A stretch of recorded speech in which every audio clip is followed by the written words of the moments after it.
फैसला आबाद के अंदर एक मलूना ने दावा नबुव्वत किया। तमाम को मेरा सलाम। बीबी हवा से लेकर उम्महातुल मोमिनीन तक अल्लाह ताला की तमाम पसंदीदा माओं को सलाम। सबसे बढ़ के मेरे बाबा हजरत इब्राहीम अलैहिस्सलाम को सलाम।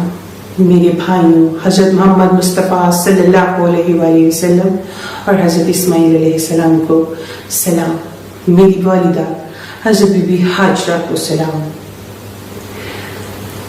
हजरत हिजर हयात कमाल बंदा, फख्र इंसान, शेरों का शेर, पहला रूहुल इंसान, पहला हकूकुल्लाह का हकदार। सलूट पेश करती हूँ हजरत हिजर हयात को। आप सब लोगों को अस्सलाम वालेकुम। सबसे पहले अल्लाह ताला के हुक्म से मैं अपनी पहचान आप लोगों पे वाज़ेह फरमा दूं। मैं रसूल हूँ। मेरा टाइटल कुरान पाक में जो महफूज है, क़यामत। मैं क़यामत हूँ जिसके लिए तमाम ज़मीन व आसमान पर निशानियाँ पूरी हो गई। वो क़यामत मैं हाजिर हूँ जी अपने सच्चे महरम के साथ। मेरा महरम अल्लाह रब्बुल आलमीन। मेरा नाम है सना अल्लाह। अल्हम्दुलिल्लाह। सना अल्लाह जो ये नाम है, ये इस कायनात की सबसे बड़ी जीत है। मैं हकूकुल्लाह से नवाजी गई, हज्जुल अकबर अदा करती हुई, अपने 3 दर्जों से गुजरती हुई इस मंजिल पे अब आ पहुंची हूं कि मुझे अपनी पहचान आप लोगों को पेश फरमानी है।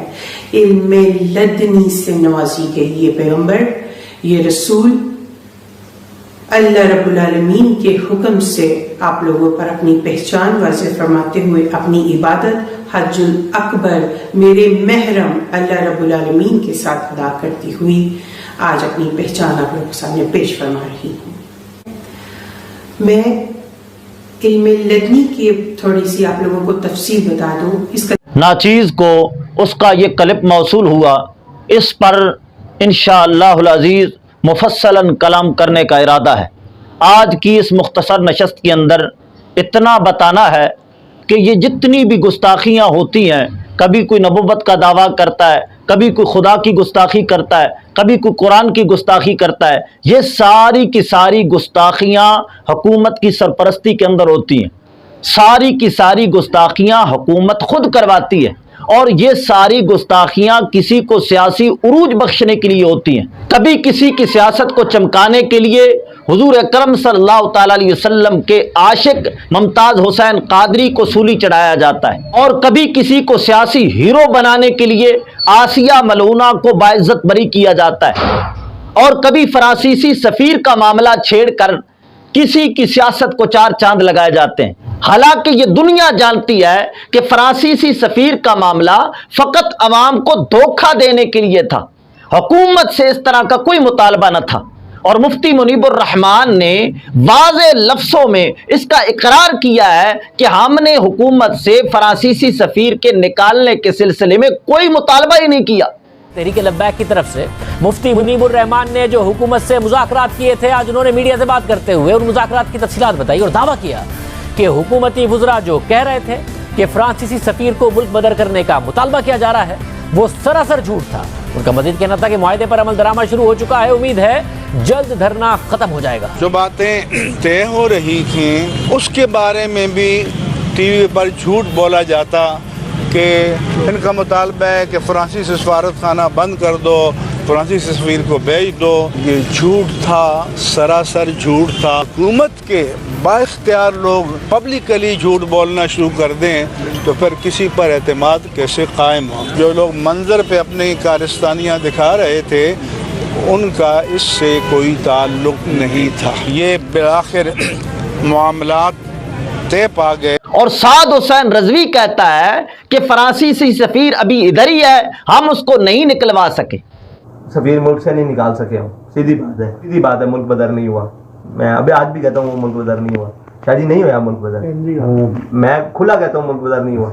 मसनूआत का बाइकाट नहीं हुआ भाई, उन्होंने नहीं किया। हमने आखिरी दम तक जोर लगाया मसनूआत का बाइकाट उनके साथ, लेकिन पहला मसला सफ़ीर था। ٹھیک ہے، وہ آپ کو بتا دیا کہ وہ نہیں گیا ملک سے، بدر نہیں ہوا ہم سے، اس کو ذلیل کر کے نہیں بھیج سکے، ٹھیک ہے۔ تو جب فرانسیسی سفیر ابھی ادھر ہی ہے، معاملات اسی طرح چل رہے ہیں، تو اتنے مسلمانوں کی جانیں مروانا اس کا کیا معنی؟ یہ فقط کسی کی سیاست کو چمکانے کے لیے ایسے کام کیے جاتے ہیں، اور یہ اب سے نہیں، جب سے پاکستان بنا ہے، جب کسی کی سیاست کو چمکانا ہوتا ہے، کبھی کسی سے گستاخی کروا دی جاتی ہے یا عاشق رسول کو سولی چڑھوا دیا جاتا ہے، اس طرح کسی کی سیاست کو چار چاند لگائے جاتے ہیں۔ یہ میرے ہاتھ میں کتاب ہے، قائد اعظم بحیثیت گورنر جنرل قیوم نظامی کی لکھی ہوئی کتاب ہے، اور حکومت پنجاب نے اس کتاب کو خود شائع کیا، اور اس کتاب کے صفحہ نمبر 180 پر ہے کہ جب غازی عبد القیوم کو سزائے موت دی گئی تھی 1935 میں، تو سزائے موت ان کو کیوں دی گئی تھی؟ کس کی سیاست کو چمکانا تھا؟ 1935 کے اندر غازی عبد القیوم کو سزائے موت دی گئی۔ اس سلسلے میں صفحہ نمبر 180 پر ہے، قائد اعظم آئین اور قانون کے اس حد تک پیروکار تھے کہ اس سلسلے میں مذہبی جذبات کو بھی حائل نہیں ہونے دیتے تھے۔ 1935 میں ایک مسلمان عبد القیوم نے آریہ سماج کے ایک لیڈر کو قتل کر دیا کیونکہ اس نے اپنی کتاب میں حضور اکرم صلی اللہ تعالی علیہ وسلم کی توہین کی تھی۔ عدالت نے قانون کے مطابق اسے پھانسی کی سزا سنائی۔ جب اسے پھانسی دی گئی تو مشتعل مسلمان اس کی لاش لینے کے لیے جمع ہو گئے۔ پولیس نے ان پر گولی چلا دی، یعنی لاش لینے کے لیے جو مسلمان گئے تھے ان پر گولی چلا دی، اور چند مسلمان شہید ہو گئے۔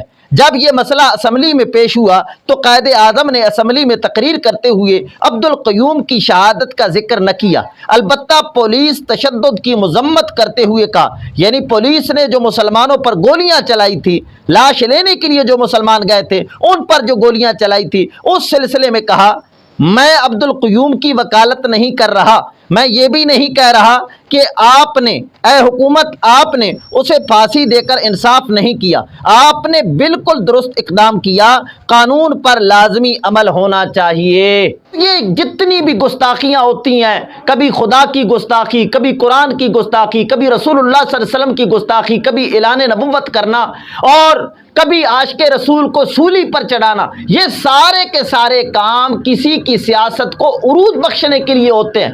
جب کسی کو سیاسی ہیرو بنانا مقصود ہوتا ہے تو اس طرح کا کام کر کے کسی کو سیاسی ہیرو بنایا جاتا ہے۔ لہذا مسلمانوں کو چاہیے کہ جس طرح آپ ان گستاخوں کی مذمت کریں، ساتھ ہی ساتھ اس مشین کی بھی مذمت ہونی چاہیے جو مشین یہ پرزے تیار کر رہی ہے، اس گندے نظام کی بھی مذمت کرنی چاہیے جو گندا نظام اپنے کسی فرد کو اٹھانے کے لیے کبھی خدا کی گستاخی کرواتا ہے، کبھی رسول کی گستاخی کرواتا ہے، کبھی قرآن کی گستاخی کرواتا ہے، اور کبھی عاشق رسول ممتاز حسین قادری جیسوں کو سولی پر چڑھاتا ہے۔ اس گندے نظام کا بھی بائیکاٹ ہونا چاہیے۔ لہذا حضور اکرم صلی اللہ تعالی علیہ وسلم کی محبت کے دعوے کے اندر سچا وہی ہے جو ان گستاخوں سے بھی بائیکاٹ کرے اور اس گندے نظام سے بھی بائیکاٹ کرے۔ آج کے بعد اس گندے نظام تعلیم کو اور نظام جمہوریت کو، ووٹ کو، سب سے بائیکاٹ کر کے حضور اکرم صلی اللہ تعالی علیہ وسلم کے نظام تعلیم کو سینے سے لگائے۔ جب حضور اکرم صلی اللہ تعالی علیہ وسلم کے نظام تعلیم کو عروج بخشا جائے گا، اللہ تعالیٰ کافروں کی غلامی سے نجات کی سبیل نکال دے گا۔